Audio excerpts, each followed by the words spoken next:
Let's call to order the January meeting of the Town of Newbury's Human Resources Board. It is 4:07 and present are Mark Leckman, Chair. John Farrar.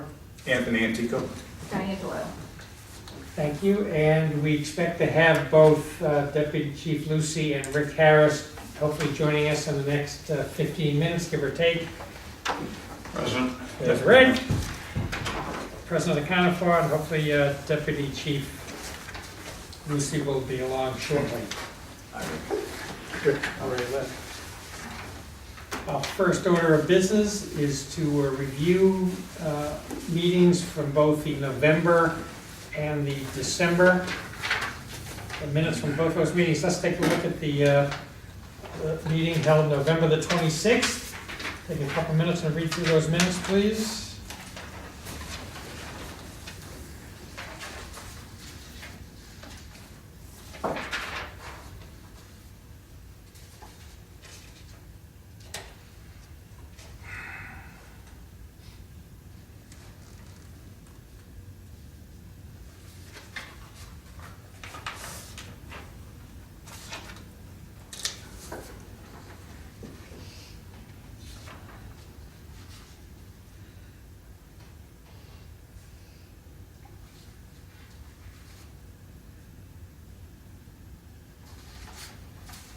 Has everyone had a chance to go through the minutes from November? Yep.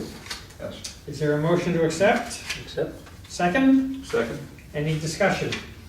All in favor? Aye. Opposed? We'll accept the minutes from November. Thank you, Diane. And now let's take a moment and review the minutes, including the executive session minutes from December's meeting.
Everyone had a chance to review both the regular minutes and the executive session minutes?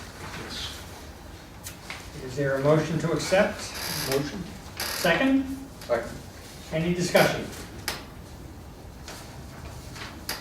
All in favor? Aye. Aye.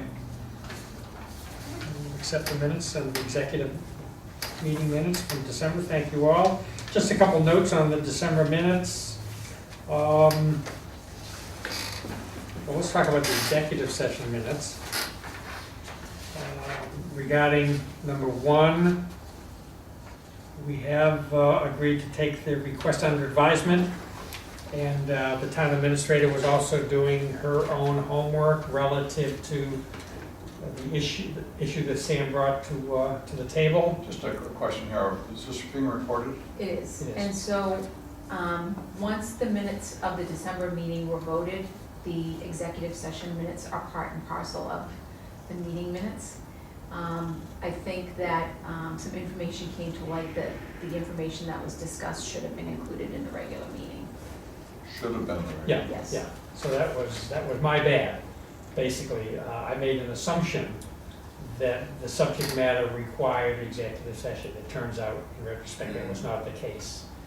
That this would be considered to be open meeting conversation, and as Diane said, as a result of that, Tracy informed us, or educated us basically, that because of that, both the executive, the minutes of the executive meeting are in fact part of the public record, as are the minutes of the regular meeting. So that's why we voted on this, and are free to discuss it at this And point. so we're talking about it openly now because it's an open session issue. Yes. Correct. The belief was that because it was sensitive information, that it should be considered part of executive session. But it didn't, we have some further information on what classifies an executive session. There was no negotiations going on. If it was a negotiation meeting where there was active negotiations, then it would have been held in Yeah, executive session. there are, I think, 9 or 10 factors under which an executive session is appropriate. And this did not meet any of those necessities, if you will. Came close on a couple of them, but didn't really require it. So in retrospect, it should have been done in executive session in the first place. So, does that answer the question? Yeah. Okay. So where we are is that Tracy was taking the request that Sam made under advisement. There is some precedent in place relative to another employee who had asked similar questions a while ago. And that employee was in fact informed that he or she was not eligible for a step increase, or for COLA, because they sat outside of the range as well. And so, to the best of my knowledge, perhaps you can further my education on this. I don't think a decision has been made, at least it has not been communicated to me. Not that I'm aware of. Yeah, so I think it is still under advisement by Tracy, at which point she will come back to us to let us know. That's number one. Any questions on number one? On number two, we did take the opportunity, Diane and I sat with Tracy on this as well, and I think there is agreement that the circumstances under which the decision was made to shift personnel around and how that decision was communicated, both could have been better. That said, last I heard from Tracy was that the replacement for this individual, for Galen, may in fact go back to becoming a contractor rather than a full-time employee. And if that's the case, then the responsibility for managing that person becomes moot, although any individual as part of the IT organization would be responsible for helping get that person up to speed, what you would expect in any team environment. So, questions on 2?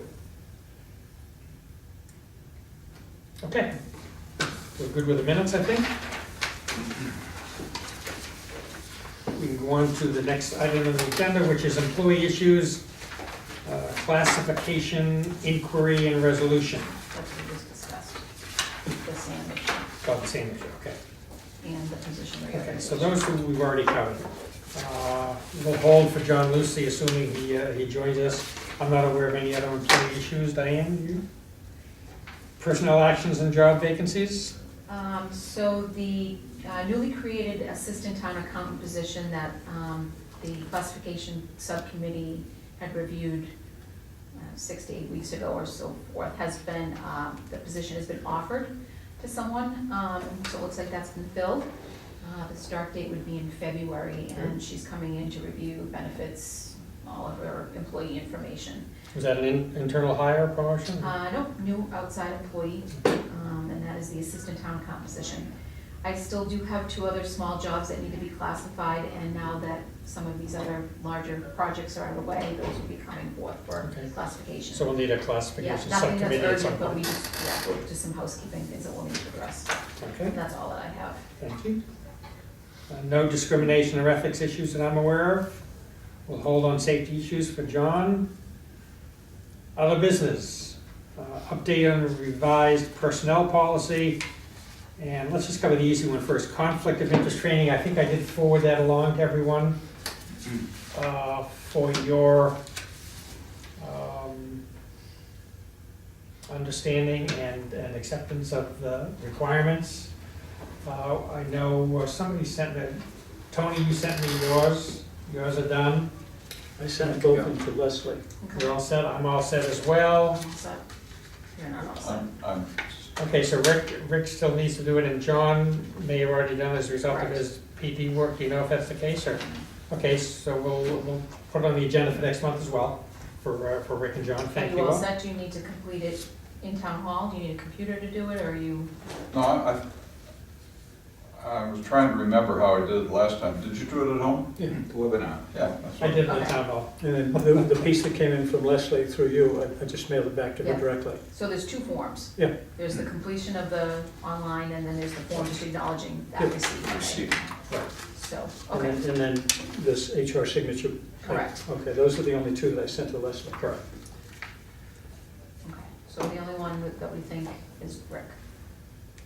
Okay, and I think our last order of business here is to review the update of the revised personnel policy. Thank you again, Diane and Tony, for your yeoman work on getting us to this point in time.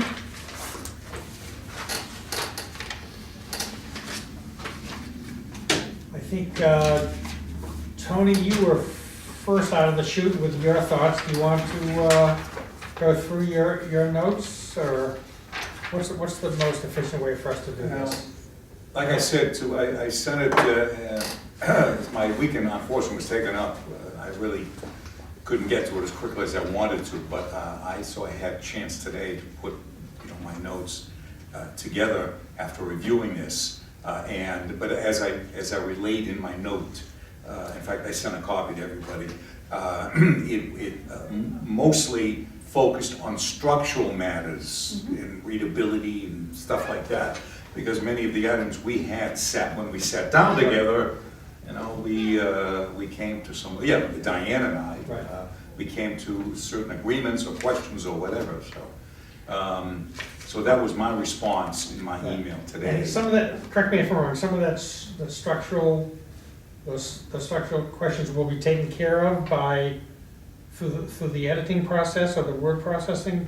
So is it just things that need to be structurally fixed? Yes, Okay. yes. Okay, so we can probably, Okay, so Hold I on. had 6 items that I wanted people to kind of refer sorry to. about that. That's okay.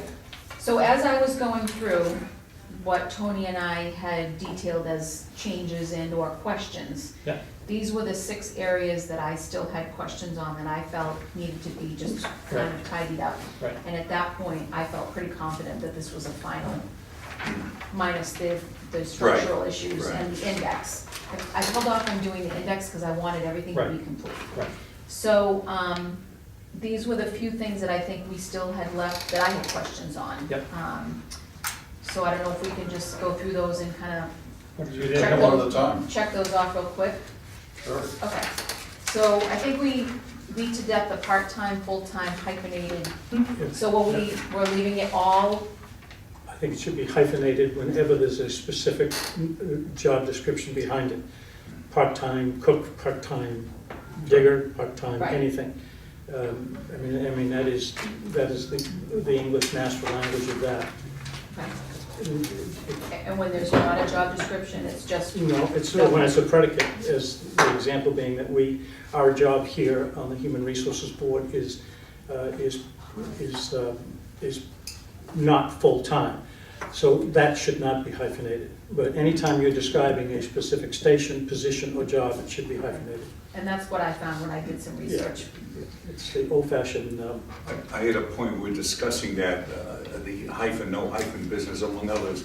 And I said to Diane, relative to reviewing this, whether there was an existing manual style,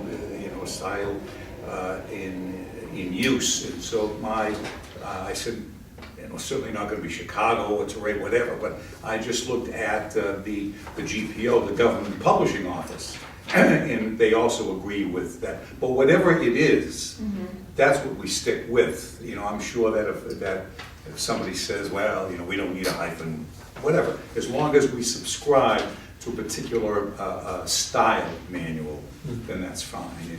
So. Okay, So does the board agree that if it precedes a job title, it's hyphenated? And if it's just referencing partial time versus full-time, then it's non-hyphenated? Right. Right. Everybody's in, okay. If it's an adjective, it's It's an adjective, hyphenated. right? That's what I found when Yeah. I did my research, I just wanted to make sure, okay. If it's a predicate, it's not. Okay. So item 2, we had a discussion a couple of meetings ago regarding non-exempt employees that are, that, I think John Lucy brought it to our attention for non-exempt employees working on a holiday, specifically dispatchers, and we felt that that would carry over to call firefighters. Being paid an overtime rate for working a holiday, it's not covered anywhere, because these dispatchers are not covered under the collective bargaining agreement. And I think that what we had left it with, and I don't have the minutes of that particular meeting, was that we would inquire as to the town administrator and the feeling and what the acceptance of that would be. And so I think there was a general, on this board as well as on the part of the town administrator, that generally made sense, that we would want people such as dispatchers working on a holiday, which is a requirement and a necessity for the town, to be paid an overtime rate for working on a holiday. So I didn't know if that needed to be specifically cleared up in this manual, and if so, what the language would be. Because we had never finalized that. If it's absolutely clear they're not covered by the CBA, then the fair play is to make it part of this program. Okay, That was my question, whether they were part of the CBA or not. so they were specifically taken out of the CBA. Oh, okay. Yeah, that's how John started the Right. conversation a few months ago. So that language would be needed to be inserted under overtime. B number 2, yeah. Okay. And so does that require an action on the board's part to, Just to wordsmith the language, you mean? well, that we, do we know what page that's on? 49. The given 49. 49?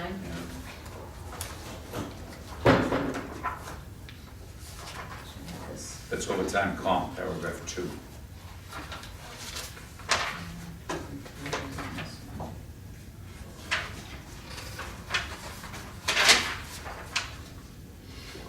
It's in chapter 8. Okay. And that also leads me to paragraph B that was in here regarding the police department. Is that still in? What, before we go to the next one, what is the, are we on page 49B2? Is that where we are? That's correct. In the event an employee, Yeah. So does it, how does it read? in the event, an employee of the police department, except the chief, is called back to duty after he has completed his regular tour of duty and left his place of employment, and before the beginning of his next regular workday, or in the event that such employee is called back to duty on one or both of his scheduled days off, he shall be provided with not less than 3 hours of pay at the rate of 1.5 times the regular pay. Is that what you're referring to? Right, so my point is, I think that paragraph, if you look out to the side, if it's covered under the CBA, this probably shouldn't even be in here. That's right. And replaced with non-exempt employees working a holiday Mhm. would be considered for overtime pay, if not covered under a collective bargaining Mhm. agreement. Right, it's Clean. simple Much language. cleaner. So does that, Yep, Yes. okay.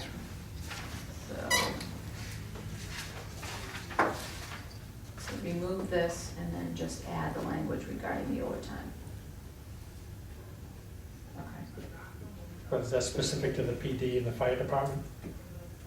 Well, I mean, I don't know that it would apply to any other departments. I mean, the council on aging typically wouldn't be called back on a holiday, the library. So you're saying you don't town need to, police. you don't I need the don't- laundry list of the I departments? don't think Okay. so, because I think it really speaks Maybe the to, only one. but Okay. in the event that somebody were to have to work, Right, should leave it. we should broad. leave it Yeah. as a broad, okay. Page 41, well, I don't know what it is. In order to keep it broad, you might even insert the idea as an the example of police department and fire department recalls. It's not really recalls, it's people working on a holiday that are not covered by the CBA. Okay. That's the one on page 51 we're talking about. It's in there. Okay.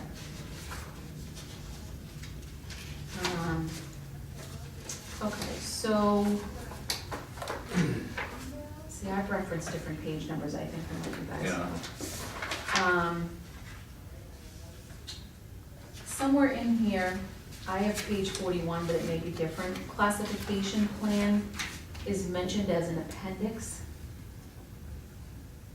It's paragraph, chapter 5B, page 41. Page 41, okay. I'm wondering if we want, so when we say the classification plan as an appendix, would that be our classification schedule, listing all of the employees and what classification code they're in? What exactly would be Exhibit A in that circumstances? And- By doing that, you would be announcing to everyone what their pay scales were or whatever. Right, and it changes on an annual basis. Right. So I'm wondering if we would want to suggest language to the effect that could be provided upon request. I just don't know if it makes sense to list a pay scale with everyone's salary. I mean, that is public information, but I'm just wondering if this document becomes so cumbersome. And Well, that do we- was my reaction when I saw your question, is it just seems like it's, for a policy manual, I don't think that level of detail is No. called for. So having access to it is one thing, but the policy is to have classified jobs that are consistent against a set of objective criteria. And I wouldn't suggest adding more detail Right. into it. My feeling was we could reference the fact that there is a classification plan which is available upon request. That was my I suggestion. think that's, I think that's all that's really needed. Okay, that was all set. Under longevity, it references that elected officials do not qualify for longevity. The one exception has always been the town clerk, because she is considered, while she is elected, she's considered a full-time employee. So I don't know if we want to somehow wordsmith it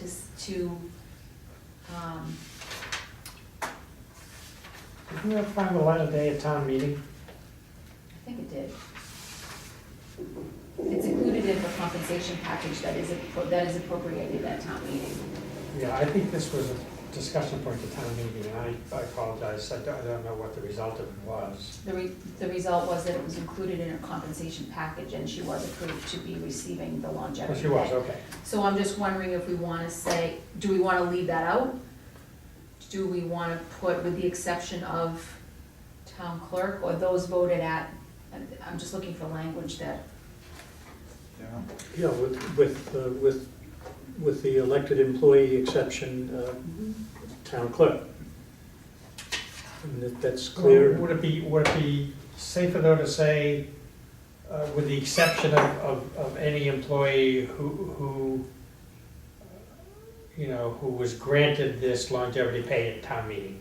So that we're not singling out the one individual who has it now, Mhm. and it gives coverage for any other employee who might be given the same benefit down the road. Is it important to make sure that the exception is because she's full-time, as opposed to the job title? It's the idea that she is elected, albeit a full-time employee, as opposed to all of the elected officials are part-time. Right. I mean, I think full-time is the criteria that's most important to get into the language. right, I think the idea was that she is really an employee of the town. She's Yeah. not an elected official who's serving on a board, Mhm. who's working. So do we want to designate it as part of her approved compensation package, or do we want to say, with the exception of full-time employees? I would prefer the latter, but, Elected full-time employees. yeah, with the possible exception of elected, Like that, with Yeah, a that's possible. yeah, and then that gives us broader, That's free, that gives you leeway. yeah, Okay, so how does it read again? I don't know, Elected full-time employees. With the, With the With a possible. possible exception. with the possible exception of elected full-time employees. okay. We already covered number 5. So I have another question about this as I was reading this, that I Okay. know we've talked over before. But when a person is eligible after 5 years of service for a $250 pay, and that is longevity over and above their salary. Correct, And it doesn't go into their base salary. it does not, It sits next to it. correct, And the next year after they've received another year, then they get another 250. correct. It says annually at the end of every sentence, yep, And then if they get up to 10 years, in the 11th year, they get 500. correct. Okay, what was confusing me was added to the base or not, because then it sounds like you're compounding, Yeah. but that's not what this is. It's paid as a stipend on the first payroll in December of every year. So you would get your regular pay, your regular salary pay, and then you would get an additional $500. But it's never calculated as part of your overall. Yeah, for step increases or for salary Correct, it adjustments. sits outside of it. And the timing for that is the first pay period in December. Correct. Every year. Or someone is required to still be on board as a full-time employee at that point in time. Yep, Right. All right, can I get extra credit if I found a typo? sure. Oh, there were You- many. Oh, You well, get that some- goes on There the were fly. many? No, in fact, did you read my I comment? did read your The comment. typist, really, whoever that was, don't tell me it was you, was it? Well, I didn't type the whole document. Oh. The document was presented to us from town council. Right, but there were changes around that, et cetera. Okay. Okay. But the Rick, what did typing you have? was masterful. really Well, was. Okay. it's in section D of, under 3, so length of service. Section You're looking for 3 the and then errant, D. the errant and, Yeah, that elected officials and something do not qualify. The last, I sent you that note before. Yes, you did. And I So that will get cleared up with the Okay. language. But is there something that should be following and, or that's just the and is? I think I Run was, away. I think I was typing and trying to come up with what, there was still an open question about that, Okay. and I think I just dropped it. okay. What else I'm do you happy. have, Diane? So item 5 we've already covered, that should be removed, and the last issue I have is that in here, it talks about employees are entitled to 2 15-minute breaks, which breaks are to be paid, and that is actually not true. We should get rid of it. So we're gonna Dump take it. that out. Yeah. Okay. I'm almost curious, I'm not heavily curious, but mildly curious as to why we even mention lunch breaks. Do any private industry stop the payroll when folks take off for lunch? If it is just assumed that they take a half hour for lunch, why describe it as an unpaid 30 minutes? Well, the law reads that you are entitled to a 30-minute lunch, which is unpaid. And how does one monitor that if somebody decides to eat lunch and continue to grind out at the So work if you, level? if you continue to eat, if you elect to voluntarily work through your lunch, and if such election is made, said period will be paid. And how is that monitored? Do you just take, It, we just, I mean, we Scout just, zone. it's if you leave the building, basically. okay, If, you know, all right. I mean, if you are gonna go home because you need to let your dog out every day for half an hour, then that should be unpaid.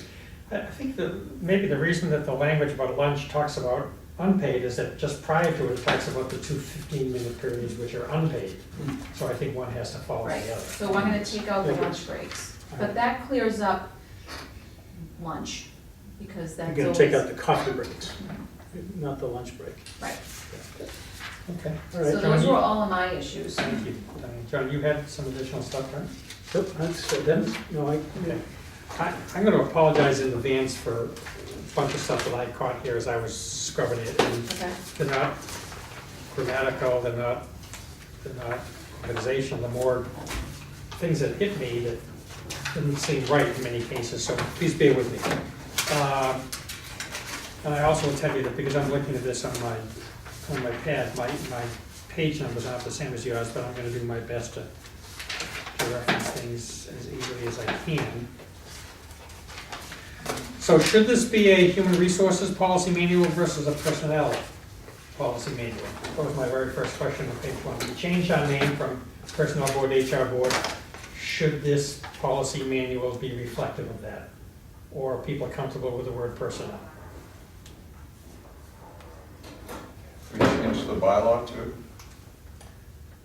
That's a good question. Is it the human resources bylaw now?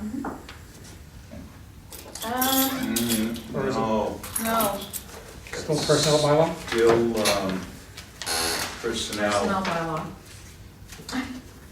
personnel bylaw, that's the new one. So we're all over the place here, so just food for thought. If people are comfortable, we'll leave it at personnel. Personnel as it relates to the employees as opposed to the board. Under, I'm sorry, okay, we'll leave it Yeah. at personnel. But I think Tony had personnel policy, rules, regulations, and something. Somebody had. Yeah, I just added, I suggested rules, regulations, and procedures, I think, and policies, I'm sorry. Rules, regulations, and policies, because a lot of this is policy oriented. Yeah.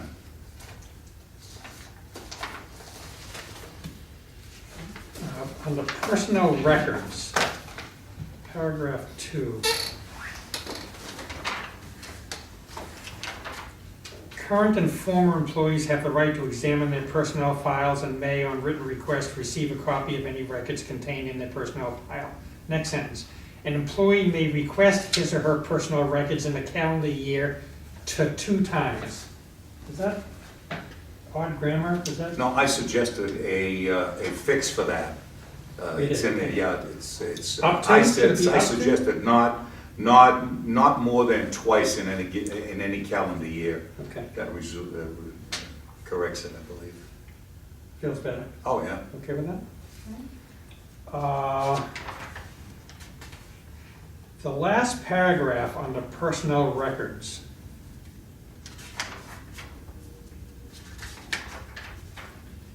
References performance appraisals, if I can find it.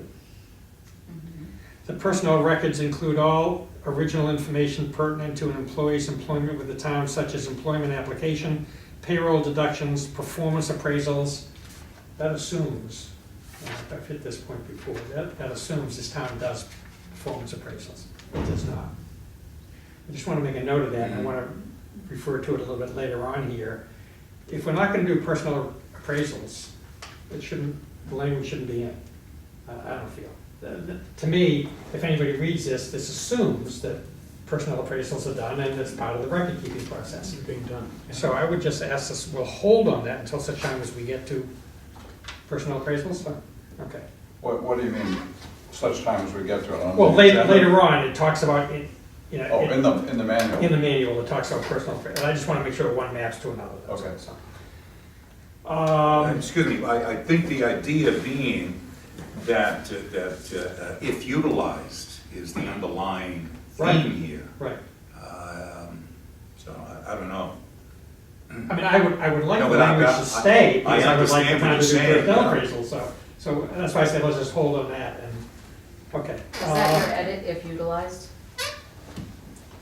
No, I didn't go there with that.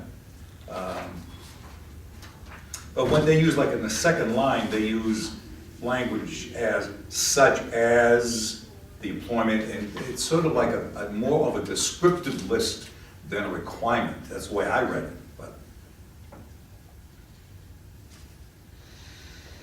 Okay, so you want to hold on that? Hold on, okay, so again, on the personnel records, the last paragraph on the personnel records, I'm checking, I'm looking at B, personnel actual form, PAF. No. The first paragraph in PAF, it's the responsibility of each employee to promptly notify the manager of any changes in the personnel data. Mhm. That doesn't belong in PAFs, it belongs up above in personnel records.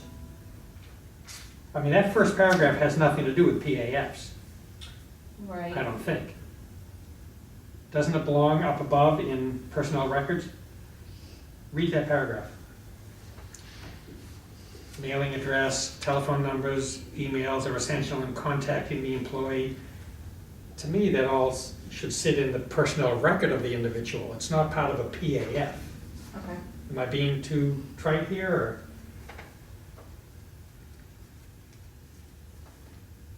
Well, Am I wrong? read the PAF, if the second paragraph, as it's currently here, must be used for new hires or rehires, including hiring of seasonal and temporary workers, as well as Right. leaves of absence, that's the process for getting people on board. I agree with you, Mark. It's not personnel act, or it's not their records. Right. Right. So That's under right. the person, move it to the under I personnel would like to records. move that first paragraph on the PAF and make it the last paragraph in A, which is personnel records. Okay.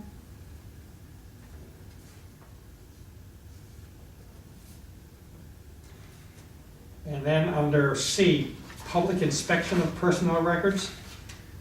It talks about which entities have access to information, and it includes the department head, TA, the clerk, treasurer, collector, members of the board of selectmen.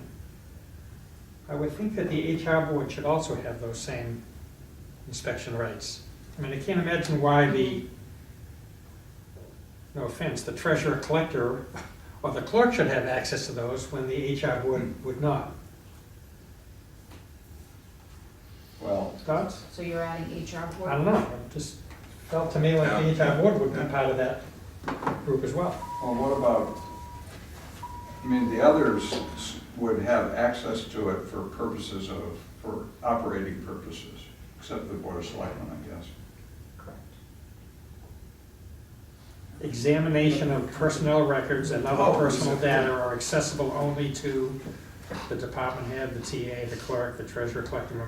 I don't know, it just. No, I think you're right. I think you're right. I would recommend adding HR board to that list. Sure. Makes sense. Disagreement, thoughts?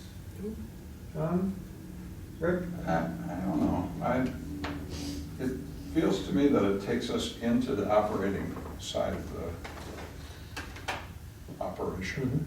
To, why would we want to have access to this information? We had an employee issue. Part of a grievance procedure, dispute regarding compensation, regarding, a demotion, maybe it should be on an as-needed basis, eh? No, but that's my concern, is it takes us into the operating side of things, and in my mind, it would be, let's have the operators have access to the information they need in order to. That's something you've been consistent about for a long time, wanting to make sure that Department we heads. stay as narrow as what our purview is, so. I'm not married to it, just want to throw it out there. I mean, that's Well, thought. then I would argue that the board of selectmen shouldn't have access. Shouldn't? Well, I guess it's a related, why would the selectmen need to have access to employee records?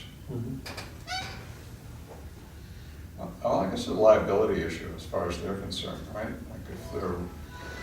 Should we for some circle reason- that and ask Tracy to double back with the town council and ask for that individual's thoughts on it, or? I don't see a liability issue for us not knowing something, but there might be a liability issue for the Board of Selectmen not knowing something. If somehow some funny business takes place that gets buried down in the bowels of the organization, and then it gets exposed in the press, and the selectmen would be vulnerable to that, so they would need to have access as quickly as possible. For our purposes, unless we end up as a third party somehow, we would be brought into it as a third party, then it would make sense that we would have access in that case. But in a way, this reads like, well, I'm curious about So-and-so. the police I department. mean, Went to the file cabinet and let's see what they're doing. Yeah. So you feel we should leave it as is? That's what I would say, Okay. leave it as is. I'm fine. Thoughts?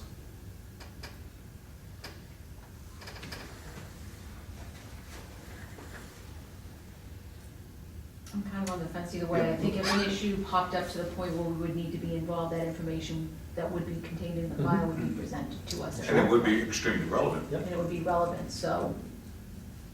On an as-needed basis then. All right, let's leave it out. Thank you, Rick. Next page, definition of terms, permanent part-time. Under I, employees less than full-time. Permanent part-time, a permanent part-time employee is one who is employed to work on a regular scheduled basis for between 20 to 35 hours per week. Should nor be or, That should be but.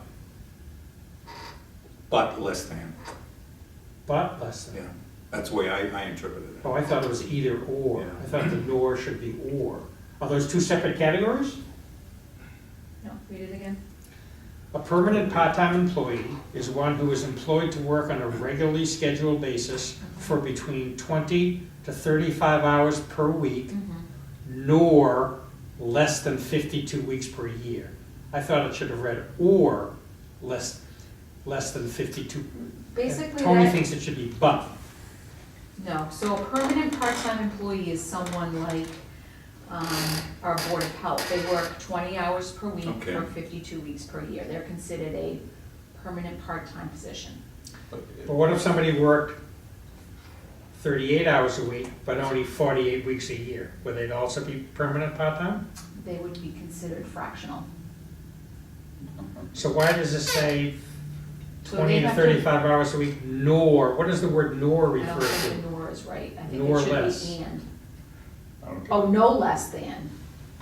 It should be no less than 52 weeks. Oh, no Maybe less that's than. what it- That's what it Okay, is. so Okay. nor should be, So it nor should be didn't sound right, I just didn't know No, what should okay. be What's placed. considered full-time though? How many hours are full-time? 35. So how could you be permanent part-time if you're working 35 hours a week? 20 to up to 30, up to 35. Like, It says 235, it should be fewer than, more than 20, but fewer than 35? okay, Yeah.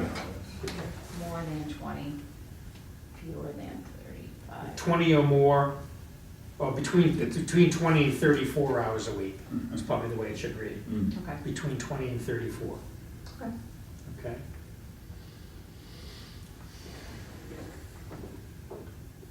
And you also, you're changing that to read or less than. Correct. Yeah. Page 7, which is complaint procedure. I'm sorry, it's my page 7, I apologize, I don't know what it, this is the complaint procedure, any employee having a complaint of harassment. Give me a Paragraph. number or letter. There is none. Well, chapter. This is after disability accommodation, after this is part of the non-harassment policy.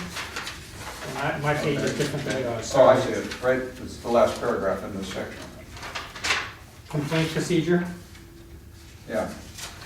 Page 10 on. Any employee having a complaint of harassment or one that has Okay. learned about harassment of another individual should notify super or department head. If the complaint pertains to the immediate supervisor and the employee does not wish, they can contact the TA. This does not speak to what happens if the complaining individual is the department head complaining about the TA. So my question is, should, as part of this chain of command, include the HR board as well? Or appropriate employee rep on the HR board. There you go. I mean, we want to cover all eventualities here, That's a good point. right? So if the individual does not want to go to the TA or the department manager, or if the TA is the individual with whom they have an issue, there needs to be another resource, which in this case would be the HR board or one of the elected employee members. I agree. I think the same issue exists with the employee representative as well.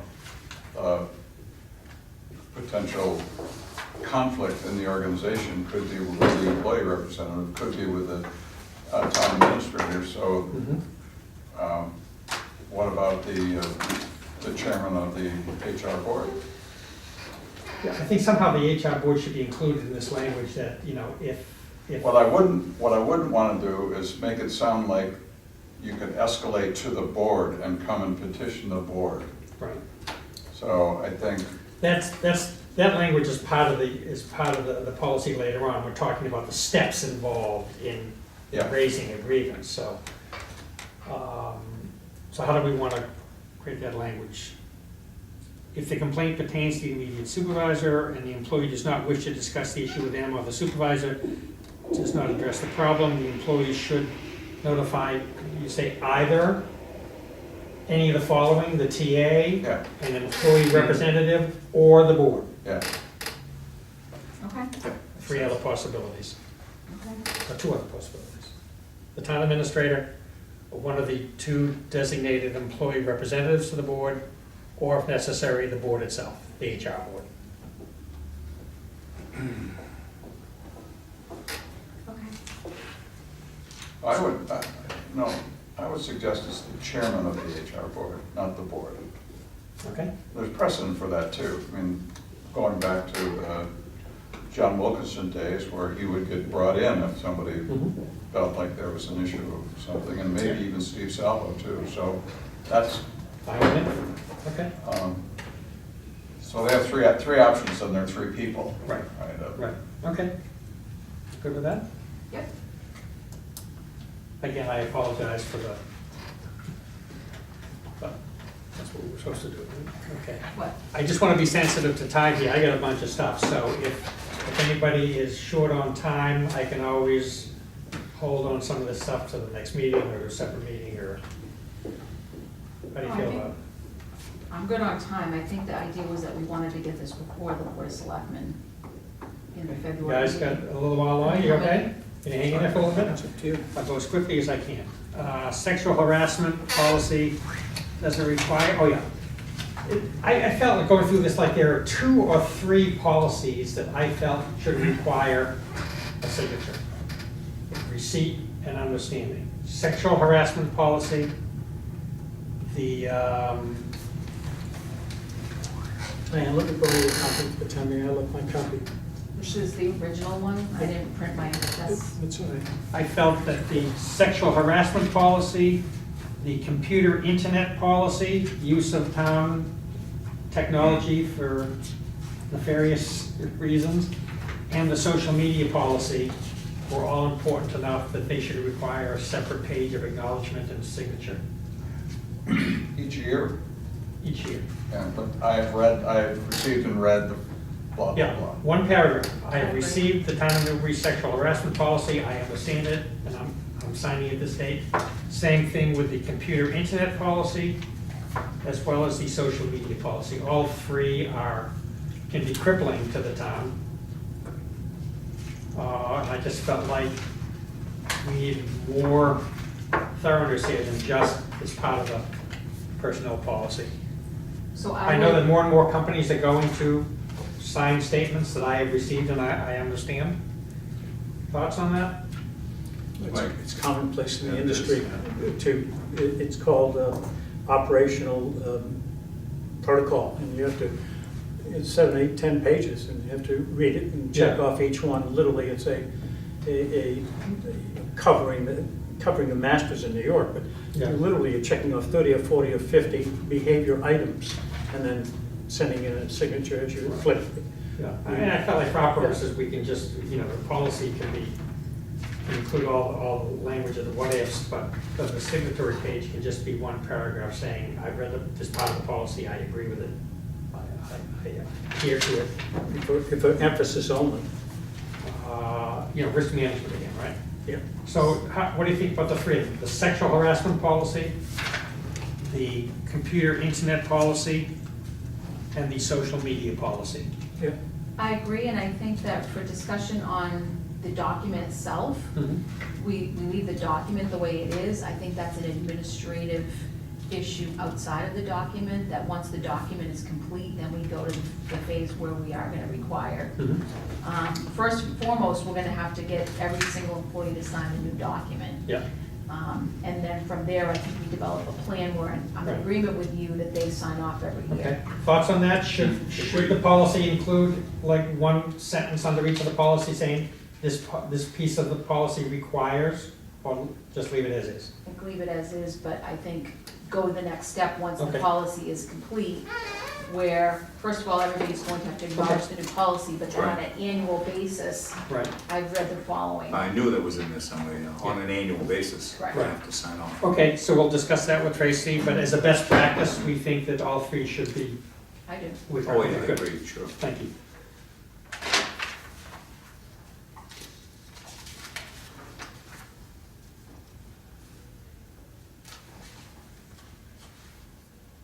should the drug-free workplace policy also require a signed document?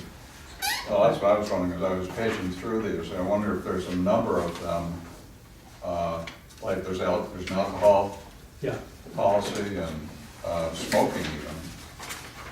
yeah, I don't wanna make it overkill, but Yeah, I'm just wondering which policies would, you know, I think that would be a question for Tracy after the policy is established. Which, if any, right, of these need to be signed on an annual Okay. basis? Because you're highlighting them Right. yes. rather than this entire thing. okay. And these are the three elements that the town would suffer terribly if it were sexual or social media or Right. computer misuse. That's where the town is really at risk. Under, I've got R, vehicle use, I've got page 17 and 18, I don't know what it is, it's a few pages further ahead. It's 21 for us. Vehicle use, R, vehicles owned by the town of Newbury. The language in there felt very squishy to me, very soft. I mean, I know it talks about,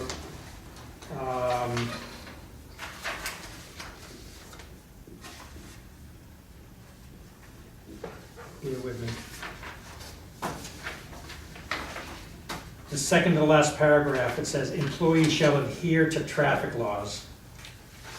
But then it uses, to me, very vague language, shall limit distractions through the use of cell phones, as opposed to, there should be no cell phone usage during driving. The communication should be as short as reasonably necessary. Again, there's a lot of leeway in this. I would recommend that the language has to be stronger, that all employees should, that the language of this should map to state and federal guidelines, which are changing by the week Yeah. in yeah. terms of, you know, can you use hands-free, can you not use hands-free? Are you allowed to touch your cell phone when you're driving or not? Can you text, you know? It just felt to me like we're setting ourselves up for a court case here where it says, well, it didn't say it says I have to adhere to traffic laws, you know, it didn't say I couldn't use my handheld, and God forbid I was in an accident and I was distracted. I just feel like we need stronger So language should there. we just state that all employees using a town vehicle must adhere to all? State and federal requirements as it relates to the use of electronic devices or other devices that could distract from driving.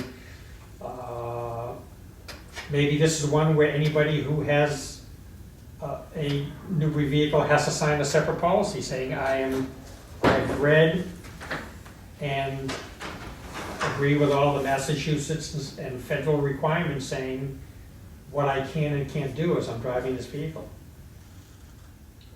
I mean, can't be that many people. Well, maybe there are, I don't know. Well, police department, I mean, we're probably talking 30 people. I'm guessing, I'm guessing it's I mean, we're dealing with PD, the police. Fire. I'm sure they have Bluetooth and they're hands-free as they speak. DPW, police, fire. Yeah. It's close to 30 employees. And how many of those are smart cars with Bluetooth? Only the policemen. Fire engines, obviously.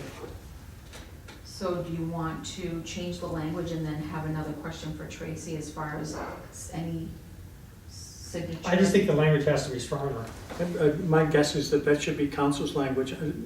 The idea being what protects the town from misuse of cell phones in a moving automobile owned by the town by a town employee. Well, this emanated from town council. Town council drafted this. All of them. Yeah, well, council, I mean, but I'm thinking, on a legal end of it is what protects the town from somebody, for instance, just shall limit. I mean, my goodness, that's a wide open door. Right. And so let's find out something specific and directive as opposed to up to the user. I mean, there has to be some very specific language out there to protect the state of the Commonwealth, corporate headquarters, private companies, that simply states that when you travel with our car, it doesn't matter which state you're in, whatever, the usage of cell phones is not permitted. And I'm not even sure you'd even want to put in unless it's Bluetooth. That requires some minimal distraction as well. I would just, you know, we But can, if we the can do state- 20 minutes on this. Why don't we just ask Tracy to have the town council review it, to toughen up that language? Yeah. I don't know whether you can actually have a municipality come up with tougher regulations than state law. No, I'm not That's saying what I'm tougher saying. than, I'm just saying, make sure that each employee understands what the state and federal guidelines are for usage of Well, they should- during driving time, as opposed to just They saying should if they're you have to properly obey licensed. traffic laws. Yeah. You know, I mean, I don't even know if these fall into traffic laws or other laws, or, you know what I mean? So, okay. Sorry.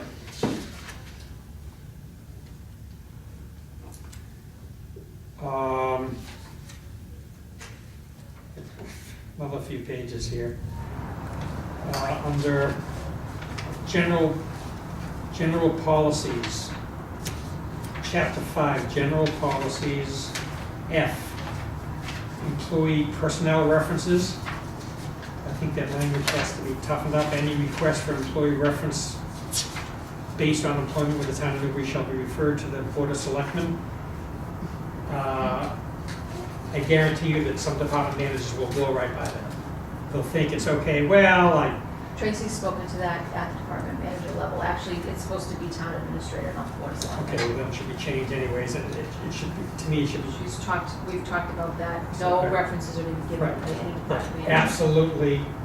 Town's policy is references are not, it's forbidden for any employee other than the town administrator to offer an employment reference of a current or previous employee.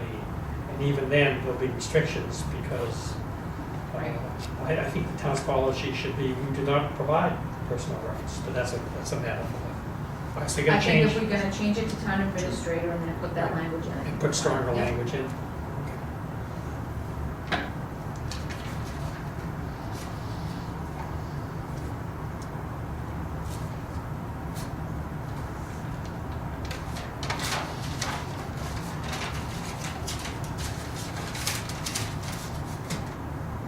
There's a heck of a lot more liability with that, keeping that language there, as compared to driving around town with a town car. Yeah. It's very, very dangerous to give a reference. Oh, absolutely. That's why fewer and fewer companies are Oh. allowed these days. Yeah. So I just keep that stronger, okay. Under appointments, promotions, transfers, resignation, C2, physical exam. I assume the town pays for that physical exam. That should be included.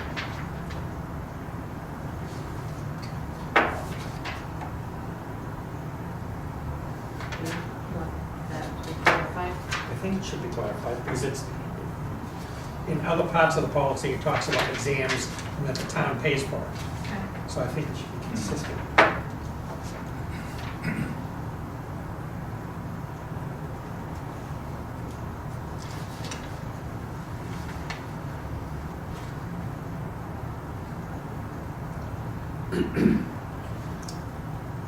Discipline, discipline. Chapter 6, discipline. This may be picky one, but you have A, B, C, and D, right? Verbal warning, written warning, suspension, ending, and termination. Those are the steps. Those are the definition of the steps, but I think it should be preceded with, I think the first language in discipline should be, these are the 5 steps involved anytime disciplinary action is taken for town employee, in this order. Because it really doesn't say in this, so maybe it's assumed, but just felt to me like there should be language saying, this is the order in which discipline is meted out, or whatever the language is. And that would be like just a sentence. Like an index Okay. almost, first you have, it starts with a verbal, then you go to a written, then you go to a suspension, then you go to termination. Yeah. And then below that, you have the definition of those things. So just a brief abstract before you start listing. Right, is that what it's called? Okay. Now, so just Or summary. whatever, yeah, just a summary, a summary saying, this is the sequence Mhm. in Enlist them. which discipline is administered in the town of Newbury. The first step is verbal, second step is written, third step is one of the two different types of suspensions, fourth step is termination, and then you have the definitions. Well, what's interesting to me about that is that that seems to be the summary. What I have is page 37, says, after it goes through all the definitions, it says the following is a description of possible disciplinary actions that may be taken by the town. A, verbal warning, B, written warning, C, suspension without pay, D, termination. Just move it up to the front. Move it up to the front. Yep. Yeah, I don't know why it ends. Yeah, right, yeah, that serves the purpose. Yeah, here it is right here. Dismissed for major violations of the rules, etc. Just take that language and move it up to the front as a summary or abstract. Okay, Yeah. Okay? got it. And then the final the final piece of this, and this is where I was referring to earlier in the conversation, under discipline, is managing employee performance. Buried. There's Some, First of all, it doesn't belong, it should be a separate category in and of itself, managing employee. Managing performance is not part of the disciplinary process, I'm sorry. That's rather punitive. So again, this goes back to what we talked about a couple months ago, and you know, we talked to Tracy about this in our meeting, and I just feel very strongly that this is a risk management issue for the town, and it is a powder keg ready to blow at any time. That you've got a town which speaks to performance appraisals in a number of places, but doesn't do them.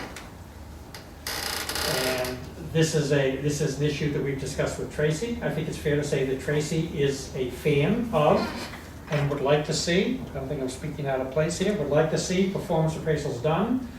And it falls on the ears now of the BOS, the Board of Selectmen. And what I'm hoping for is that, as a board, we can agree that in the strongest possible terms, that this is a best practice, municipal and otherwise, which should be implemented immediately in the town of Newbury. And that what we've heard in the past is that the selectmen are concerned that because compensation isn't typically a big piece of the performance appraisal process, that because people get cost of living and there's not a lot of, correct me if I'm wrong here, there's not a lot of wiggle room between, you know, employee A and employee B, what they get based on their performance. Maybe everybody's getting 2% or everybody's getting 3%. And as I understand it, the Board of Selectmen has been concerned that because compensation isn't a big part of the performance appraisal process, that we shouldn't have it. And to me, that's just wrong. That performance appraisal does not have to be married to compensation.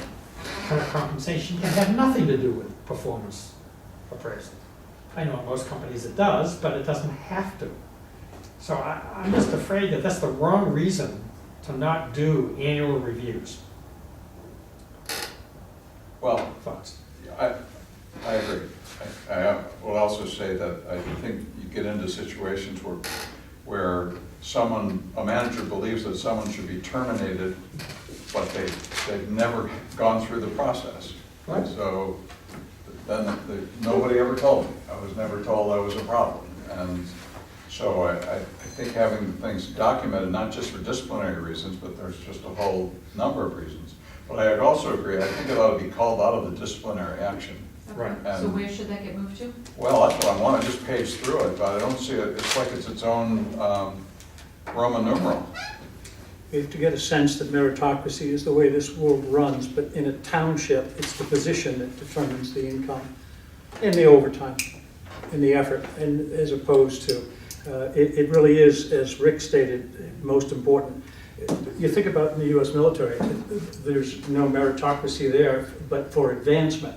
So the element is the meritocracy aspect of doing, as Mark has recommended, annual brief statements that will include admonitions, include applauding, all of the things that the year has presented. It's going to require the department heads sit down and do a logical and ethical job. Nothing wrong with that. And meritocracy doesn't necessarily have to be appended to pay, but position and upgrade. And so in the military, you don't get a pay raise until you move up an element in rank. And it's no different in any small township or any federal bureau, actually. It's a matter of advancement or diminishment. Yeah. I think it makes great sense, and it's an element that can require the department heads. I'd be curious, other than the fact that it doesn't seem to have to do with payroll, I think they're mischaracterizing what meritocracy is all about.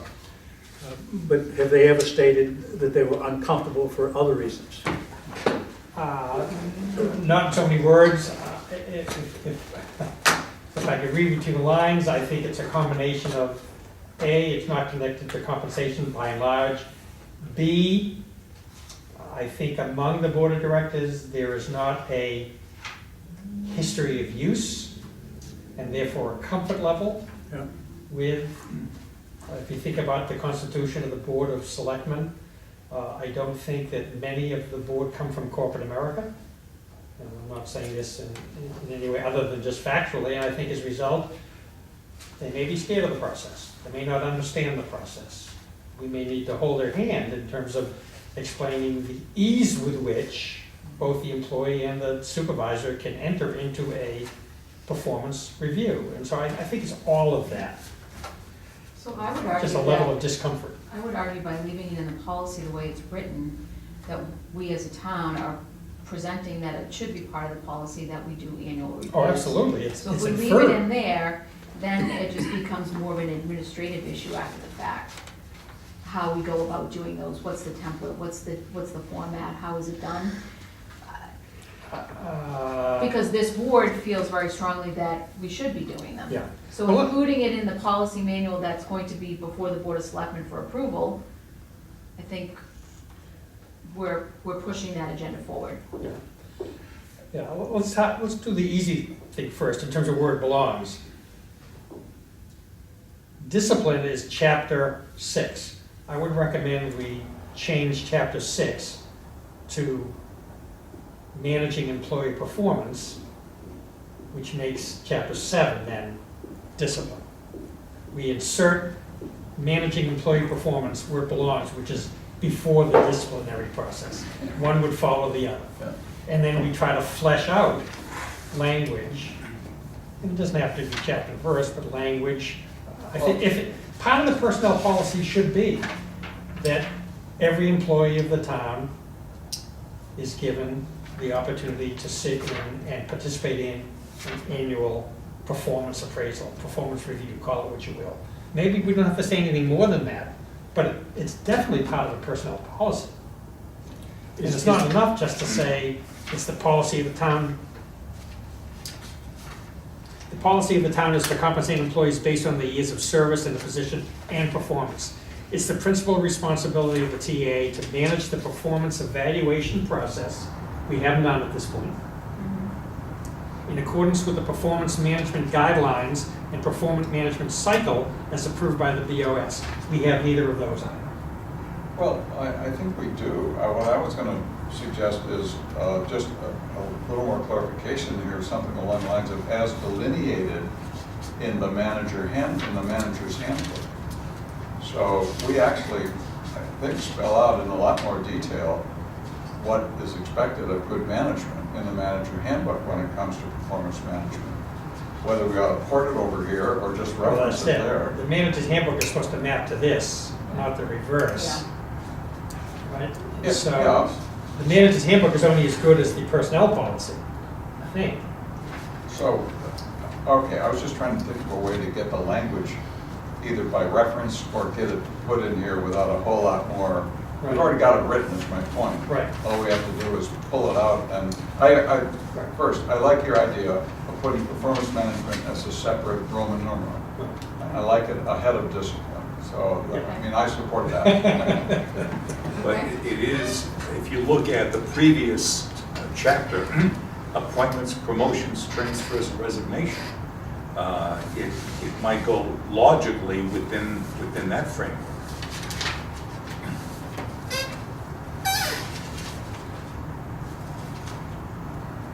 What, It's the chapter before, each chapter, like, we have 2 chapter 6s, discipline and whatever, they have to be changed, but I think that language would more logically go in the chapter about appointments, promotions, resignations, transfers. It's much more of a personnel oriented setting. where are you roughly? Well, roughly, I'm on page 30 of mine. It's Yeah, okay, I found it, it's 30 of mine too. yeah. So you'd want to put it under chapter, I would think, it would have, it probably better belongs under that chapter. appointments, promotions, and transfers.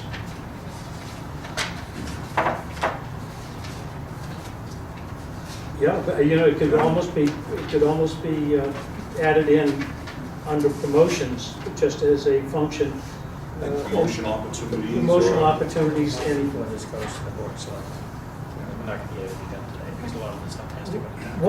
what, in the manager's handbook, do they have a very specific criterion for measuring each person in the management? In the manager's That handbook? document. I don't think it's that well No, defined. it's I mean, not, there are categories, like, I'm just trying to think of, fitness reports are very specific. yeah. And you could actually plug in online and put US Navy fitness report, and you get a sense of every character of behavior for men and women in service to their country. And some of them will break out as possibilities for measuring somebody in public service to a township. Or are there fitness reports from Boston to the New York border in small villages like ours that are already up and rolling? Is there any resource to show us a fitness report for staff managers in somewhere else in Massachusetts? We have a resource for that? Get an example of, I'm not aware of any of the, I mean, we spent a lot of time of our own crafting to create that manager's report, yeah. 5, 6, Yeah. not report, but I mean manager's handbook, 6 or 7 years ago. But I think, so back on this point about, do we put it in this section called appointments, promotions, transfers, resignation, and have another big heading in there would be appointments, promotions, development, or appointments, promotions, performance management, transfers, resignation, something like that. And then maybe we amplify this one paragraph here so it's got some more in it, but none of these are particularly, they don't define behavior all that closely, they just talk to the policy. Right. No, do we need permission from the Board of Selectmen to add language that's specific to assessment, annual assessments? I don't think we would require Board of Selectmen approval on that. No, I think what we're doing is creating a policy that they will then accept or, Yeah. I think we outline it for them, right? and I just, agree. and then put it in front of them, rather than try and explain it ad infinitum. Now, does Tracy keep written records of department head performance in this village? Is that, I'm aware of. okay. No, I think we have had tacit approval of that particular process, but that performance reviews are a good idea. Yep, they are. And then that's as far as we've gotten with it. There's no, Yeah, but that went into the closet the day after it was written. Okay. I'm saying, that's right, I'm saying there's no administrative process that can be followed or can be managed. So that still needs to be done.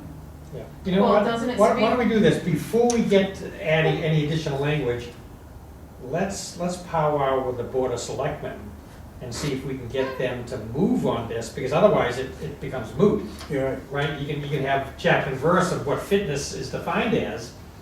If they're not gonna use that as part of a performance appraisal process, then it doesn't make a whole lot of difference, right? Well, if they're centered on meritocracy as only a matter of payroll. Right, which they shouldn't. I can guess who the total in eternal delegate will be in this process, the town administrator. Yep. I think these characters are gonna want to, I don't know, doesn't seem that they're gonna Let's, be let's, interested at all. if I may, just, let's hold on this conversation until we talk to the Board of Selectmen and make sure that we can move them forward on and then double back with this. It's clear to me, as this is a thing, we're not gonna get this thing done this month. There's enough that has to go to, there's enough that has to go, so I want, this is important enough that we get it right, you know, not that we have to vote on it tonight. Folks okay with that? Great. Okay. So just a couple other quick things for me, grievance procedure. In the first paragraph, this is chapter 7 grievance procedure. In the very first paragraph, it talks about the HR board functioning as a personal relations review board in matters of grievance. Yeah. And again, without belaboring the point, I just go back to this. I think, you know, it's fine to designate us as such, but our hands are tied, as are the department manager's hands, the town administrator's hands, the board of selectmen's hands.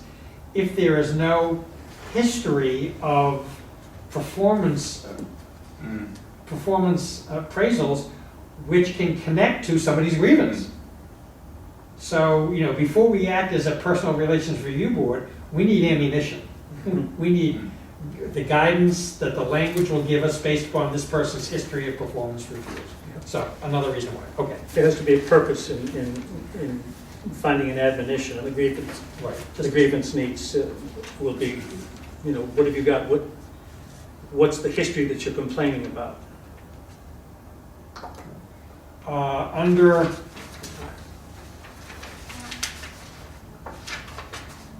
sorry, two.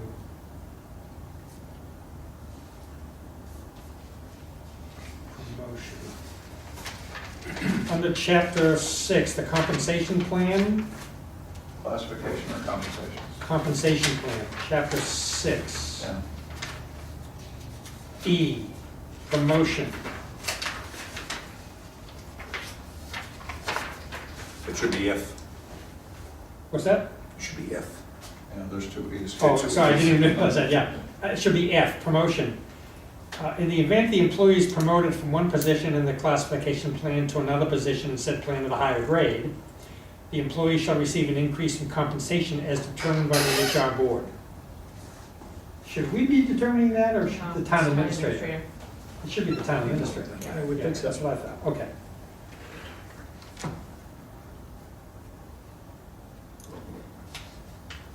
And then I skip to my page 37, which is quite late in the process, which is overtime comp. 2. PD and overtime. I know we talked about this earlier, but isn't overtime in the PD covered under collective bargaining? That's not come out. That's the Oh, one, it is, okay. that's the one that That's was the one we discussed already early did. on. Okay, Yep, sorry. remove. And then lastly, under holidays, Patriots' Day, President's Day, and Veterans' Day should not be apostrophe. Those are not apostrophes, those are just plurals. Presidents, Patriots, and Veterans' Day, no apostrophes. Okay. Thank you for your That's right, indulgence. that's right. Okay. So what I'm going to suggest is that I make all the necessary changes, which I will highlight Yeah, for review, yeah, because there are some still in question, right. Some review by town administrator, some review by BOS. some- including Tony's edits of typos, et cetera. Right, and some for town council. So I will do that, prepare it, and then give that. Yeah. And we will alert, was the Board of Selectmen expecting to vote on this? I mean, is I it, think it was temporarily put on there as a bookmark, but I don't see any reason why. If I explained to Tracy that we need one more month, right, that okay, we wanna make sure, buttoned up. yes. Okay, and you want to talk about this employment So I application? basically just wanted to update the board. I don't know that there's any action that's necessary, but what I've been also doing is updating our onboarding documents, updating them. I mean, we have, a lot of our documents are fairly old. Mhm. The last time our employment application was updated was 2006. So I have taken it upon myself to review the employment application, review the applications of many other cities and towns, And basically, really all I've done here is remove the things that no longer can be legally asked, which is Okay. salary history. That is strictly Mhm. prohibited under the section on the second page where you look at people's employment experience. Right. You are prohibited by law from asking people's salary. And Massachusetts is also one of 33 states where you can no longer ask someone if they've been convicted of a felony. Correct me if I'm wrong. That's right. It's called the no ban box. I don't know what it's called. Um, No ban? Oh, you said felony, I'm sorry. So we're one of, Massachusetts is one of 33 states where you can no longer ask that on the employment application. You can make your condition of employment one subject to a query or sorry, but you cannot in Massachusetts ask if they've been convicted of a felony. So really what I did was, I just wanted to present it to the board so you could take a look at it. This is Great. draft at this Thank you, point. But really updated a lot of the language, really specifically updated the back page, which talks about, I'm agreeing that what I'm saying here is true and accurate. I am being held accountable for all the information presented here in an interview on my resume.